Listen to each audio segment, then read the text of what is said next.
தணிகை மலையை அடைந்தாண்டி வள்ளித்தாயுடன் அங்கே தரித்தாண்டி பணிய வீணையோழி தருள்வாண்டி பாடி பரவுவார் கின்பம் அளிப்பாண்டி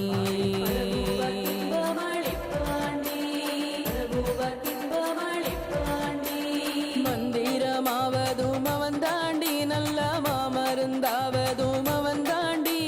தந்திரமாவதும் அவன் தாண்டி சுத்த சத்தியமாவதும் அவன் தாண்டி